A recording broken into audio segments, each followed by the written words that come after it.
perguntou aqui o que você acha dessa teologia da prosperidade. Acho que ela é uma bosta, né? Só para dar o contexto, né? O que é essa teologia da prosperidade? A teologia da prosperidade, que é uma coisa que foi desenvolvida do ponto de vista da sistematização no século XX, aí por 1950, ela começou a ser, obviamente, desenvolvida no capitalismo americano. Ela não foi desenvolvida na África.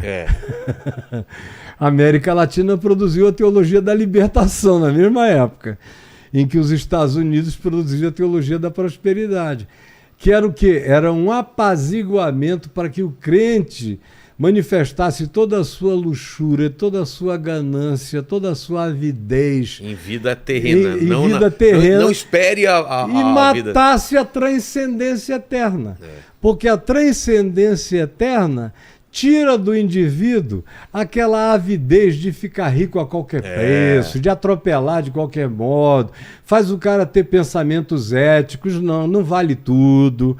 Se eu tiver que chegar lá, eu vou chegar por vias naturais, normais, pela minha inteligência, pelo meu trabalho, ou pela minha frugalidade na gestão do que eu possuo, até eu ter um pouco mais de substância. E quando eu tiver, o mandamento do Novo Testamento e de Jesus é: de graça recebestes, de graça dai.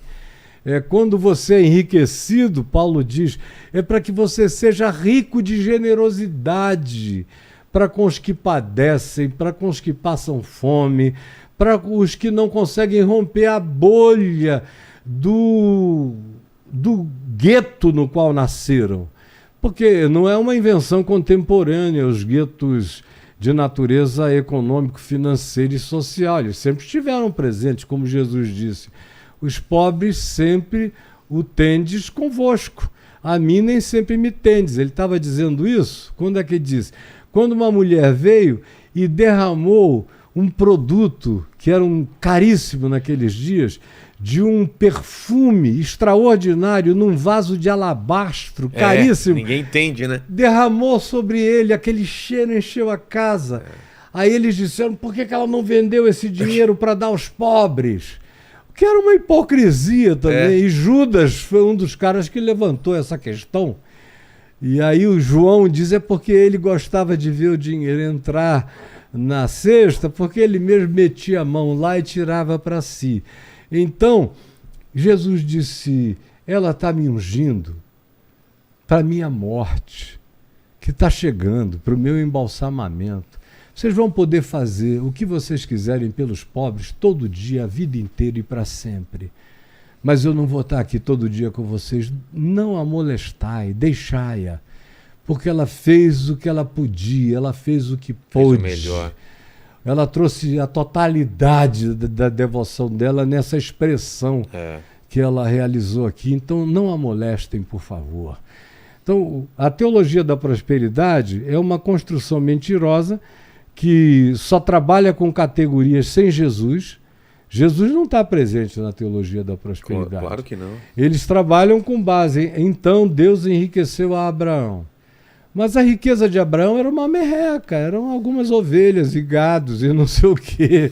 Não era o Bezos da Amazon, não era nada, não era o Bill Gates, não era nada, não eram 2.300 indivíduos que são proprietários de 65% do potencial de PIB da Terra. Não era essa loucura infernosa que a gente tem de concentração entre nós, de modo nenhum. Então, havia entre eles algumas pessoas que tinham mais.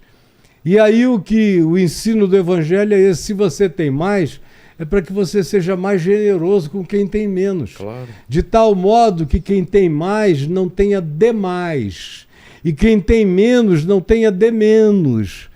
Para que quem tem mais não tenha uma exacerbação de sobra que nem em muitas vidas ele vai poder usar. E quem tem menos não tenha nem para manter a vida entre o café e o almoço. Isso é de uma iniquidade inigualável. Então, o Evangelho não propõe comunismo. O Evangelho propõe equanimidade com equivalências de potencial produtivo. Jesus mesmo falou isso. Quando ele contou aquela parábola Aí eu dos me confundi talentos... agora. Repete, por favor. Eu vou te explicar como a parábola de Jesus. Mas a frase? A frase... Ele nunca negou que existem pessoas com mais capacidade produtiva do que outras pessoas. Tá. E a parábola que ele contou foi essa, de que um certo indivíduo recebeu 10 jujubas. Talentos. Um outro recebeu 5, o outro recebeu 1. Tá. O que tinha 10 saiu e transformou os 10 em 20.